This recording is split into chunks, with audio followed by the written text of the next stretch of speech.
Life is super busy and can be full of stressors.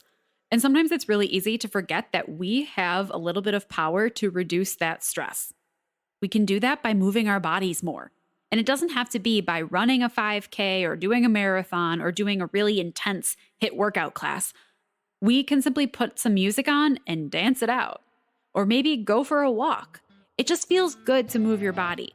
But if you need more reason than just feeling good to get active, you need to keep listening.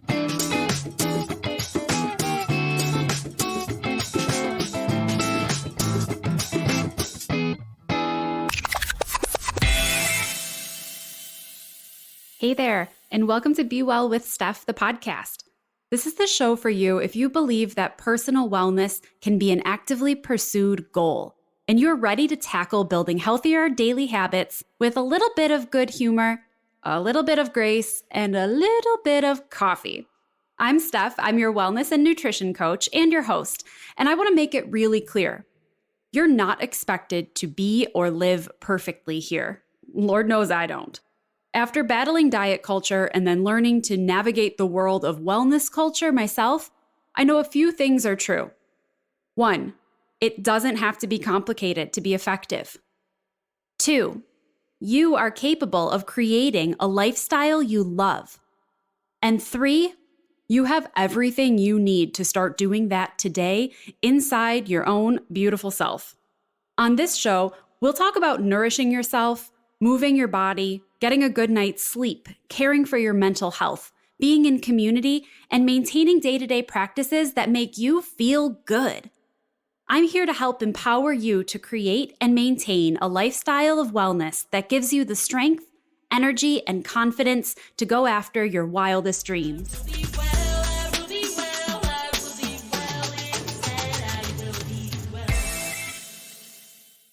There are real scientific, biological, physiological ways that exercise actually does boost your mood. And there are some mindset things in there too.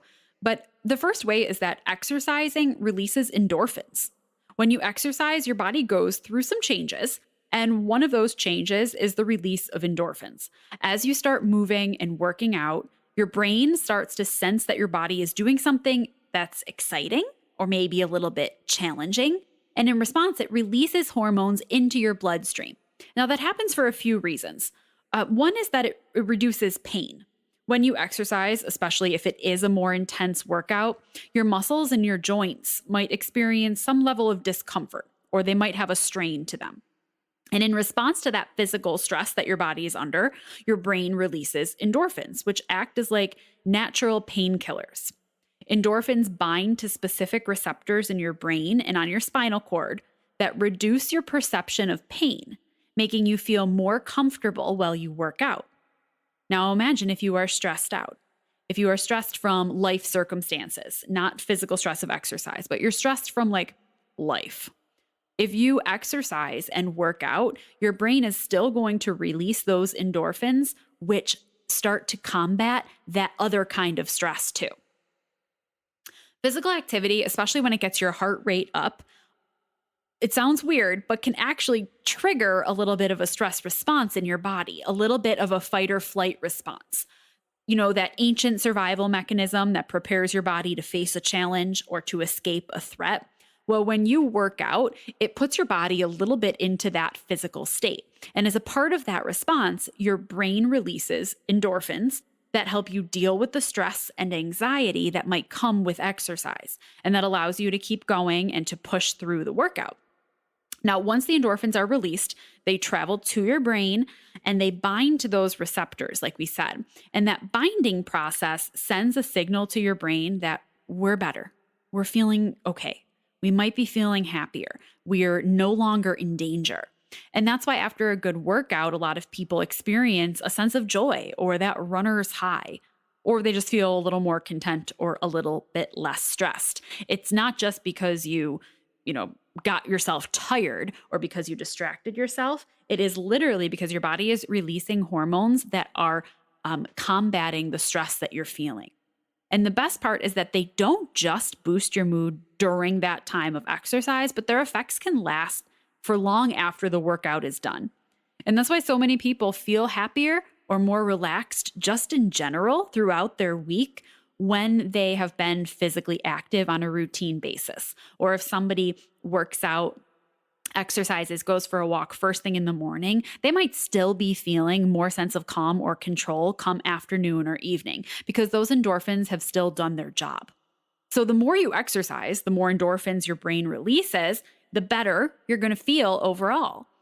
Plus, regular exercise has all those other health benefits, like improving your heart health, reducing stress, keeping your body in good shape by keeping your muscles and your joints strong and supporting your bones, all that good stuff. Now, remember, you don't have to do intense workouts in order to get the benefits of those endorphins. Even moderate exercise like walking or light stretching can still trigger the release of those feel-good chemicals. Now, in addition to endorphins, we have cortisol in our body. Exercise reduces cortisol, which is our stress hormone. During exercise, your brain releases some cortisol. It sounds kind of counterintuitive, like we're saying. Your body, you're feeling stressed out. You stress your body more physically with exercise. More stress hormones come out in response. But that stress hormone, cortisol, plays a crucial role in helping your body to cope with the physical and mental stress. So here's why your brain releases cortisol when you exercise. The first part is stress adaptation. When you engage in physical activity, your body perceives that as a form of stress. So even though you started running because you were stressed out, running also stresses your body. So does lifting weights or doing any other type of exercise. And so your body experiences an increased demand for energy and for all of your other physiological responses to be heightened. Think about the way your heart rate increases and your breathing increases. So in response to your physical stress, your brain sends signals to your glands, your adrenal glands, to release cortisol. Cortisol helps regulate energy during exercise or your metabolism. So it stimulates the release of glucose or sugar into your bloodstream to give your body fuel. And it's super important if you have more intense workouts where your muscles need more energy or more fuel.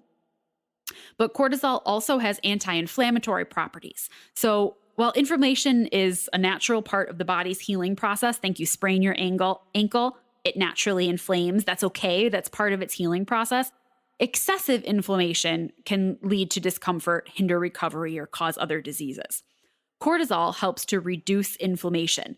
That allows your body to recover more effectively after exercise. It also helps with regulating your blood pressure. During exercise, your heart rate and your blood pressure increase in order to meet the demands of blood flowing to your muscles. Cortisol helps to maintain blood pressure levels within a healthy range during physical activity.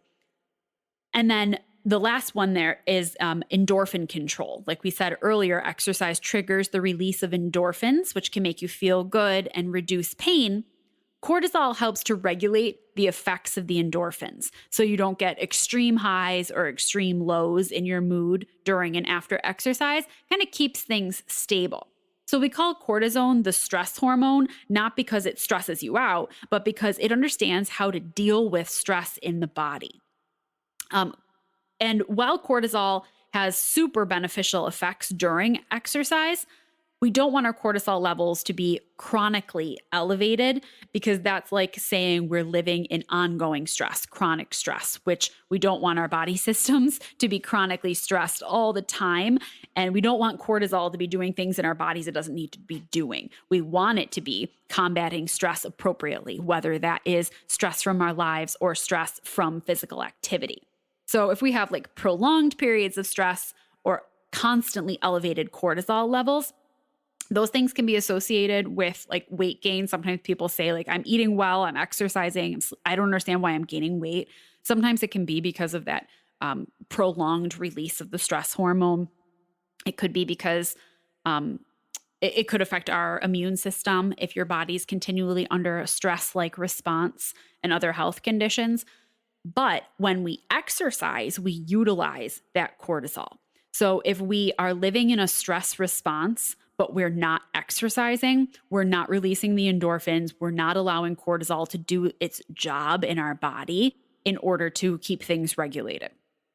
So I hope this makes sense. You got to let me know. I'd love some email feedback or some podcast or Instagram feedback on this podcast, because it's much more scientific and technical than what we usually talk about. But I think it's important because if we agree that knowledge is power, we have to inform ourselves with good knowledge. So it's not enough for me to just say to you, oh, you should exercise. It'll make you feel better.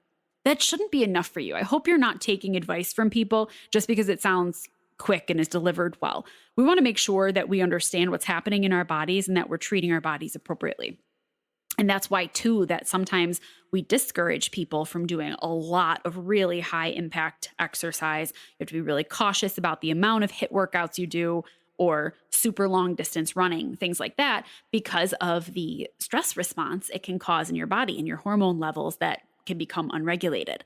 So what we're talking about is saying, I'm feeling stressed out, or I am feeling a low mood. I'm feeling some depression creeping in. I'm going to try to first combat those things naturally by moving my body, going for a walk, stretching, allowing cortisol to help take care of some of the stress in my body, and allowing my brain to release endorphins that are going to naturally get rid of some of my pain and discomfort. There's a mindset piece here in that exercise also provides a sense of accomplishment. So if we feel lousy and we sit around and we keep feeling lousy, it's really easy to spiral into that I don't feel well and I'm not doing anything well kind of scenario. When we exercise, we've taken an action. We've done something toward making ourselves feel better that we can celebrate a small win around. Setting goals and reaching them can help provide you with a sense of accomplishment, a sense of pride that can help improve your mood and your overall well-being. And when we notice that we did that thing that was hard, that thing that was helpful, and we take a minute to tell our brain, yeah, you did a good thing right there, we lock in our brain's acknowledgement of its ability to do good for ourselves. We're much more inclined to do more good for ourselves then. So we always want to remember to set goals that are realistic, goals that are smart and manageable. And you can go back to some previous episodes if you want some help with manageable goals. But setting a goal and working toward it gives a sense of direction, gives a sense of purpose. When you make progress and you get closer to achieving it, you feel some forward movement. You feel, again, that sense of accomplishment. And it does require effort, requires perseverance. Maybe it requires learning new skills or going outside our comfort zone or finding time we didn't think that we had. But that process of overcoming challenges and obstacles is going to help us grow. It's going to help us develop as individuals, help us build some personal achievement, and create more things that we can feel pride around. Plus, accomplishing a goal actually does trigger the release of neurotransmitters like dopamine in our brain, those feel-good hormones that provide us with pleasure, that tell us that we've been rewarded. So, our brains are super smart, but we can also trick them a little bit. And just by setting a small goal and accomplishing it, you can release a little bit of dopamine that's going to kind of kickstart you into picking yourself up. There's also a lot of research and information around the importance of community on our mental health and the importance of social interaction. Sometimes it's our family, it could be coworkers or a friend group. But as life progresses, communities change a lot. People move, interests change, friends grow apart, and that can leave people, of course, not feeling like their best selves or not feeling like they have connections that would help them to thrive. Exercise is a great opportunity to not only release the right chemicals in your brain, but to provide opportunity for more social interaction or more support. Joining a fitness class, finding a walking buddy, playing on a sports team. All of these things can help you to work on your health goals in collaboration with others, have a little bit more fun, a little bit more mental stimulation while you do them, which are all going to help to boost your mood overall. Exercise is not just good for your body, it is good for your mind as well. And incorporating regular physical activity, no matter how small, into your routine can boost your mood, reduce stress and anxiety, and improve your overall mental health. Now I've got a list of a few fun, low-risk ways for you to start moving your body. Are you ready? We're going to run down this list. You're going to get your family and friends involved, and here we go. Number one, you throw a dance party. It can be in your living room on your own, or it can be with your kids and one of their favorite songs. It can be while you're getting ready to go somewhere, but you are going to crank up your favorite tunes and you are going to dance like no one is watching. Number two, go on a walking adventure, a leisurely stroll in a nearby park or a nature trail. You can make it more exciting by finding a new park or a new path, or you could challenge yourself to find the most unusual looking tree or a certain number of red birds. Number three, hula hoop extravaganza. I'm listening to this and laughing at this list because Elisa helped me put some of this list together. This is hilarious. Hula hoop extravaganza. You grab a hula hoop, see how long you can keep it going for. Challenge your family and friends. Go back and forth. Have one on you when you're hanging out in the backyard or when you're grilling dinner. It just gets your body to move. Okay? Number four, play a game of follow the leader with your kids, with your friends. Somebody come up with something creative or silly to do. This does not have to just be for kids. You as a full-grown adult can also do things that spark joy or that make you laugh or make you laugh at yourself.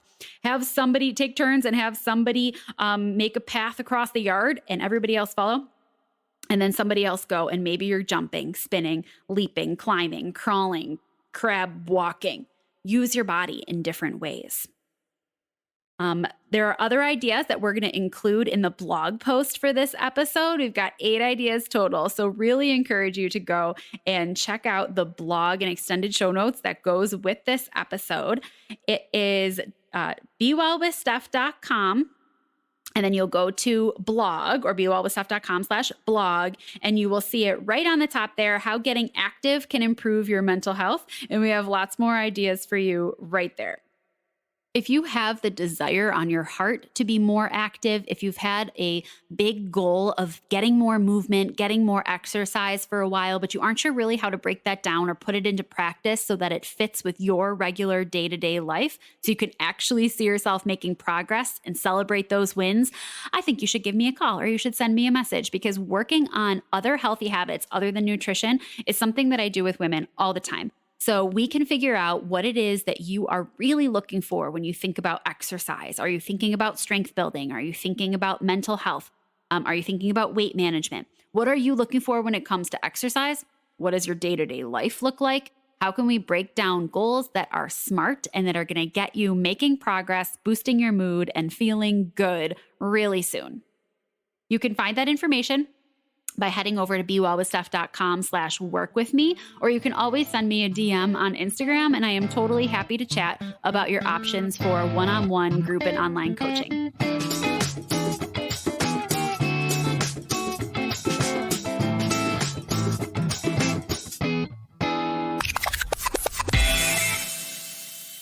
Thank you so much for listening to Be Well with Steph, the podcast.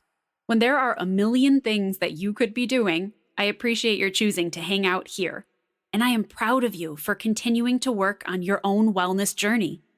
I invite you to head over to bewellwithsteph.com for the details from this episode, my blog, upcoming events, and lots of other resources. If you enjoyed today's show, I'd love to hear from you.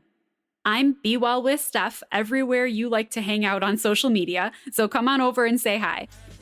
Until next time, my friends, be well.